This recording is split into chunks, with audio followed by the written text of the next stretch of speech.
L'idée a été lancée quelques heures après les attentats de Bruxelles par Nathalie Kosciusko-Morizet, passer sa vie derrière les barreaux sans espoir d'en sortir.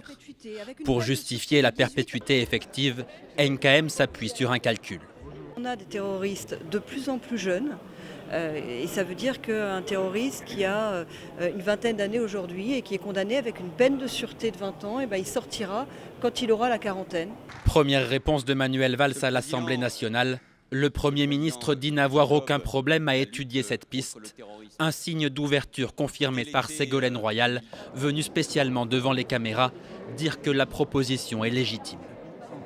Il faut l'examiner, bien évidemment, et ne pas, pour des raisons idéologiques, fermer immédiatement la porte à une proposition parce qu'elle viendrait d'un camp politique qui n'est pas le sien.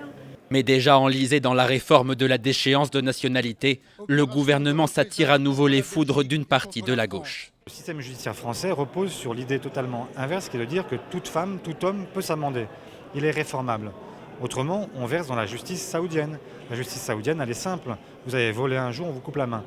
Vous avez tué un jour, on vous coupe la tête. Mais le principal obstacle des partisans de la perpétuité effective sera sans doute la Convention européenne des droits de l'homme.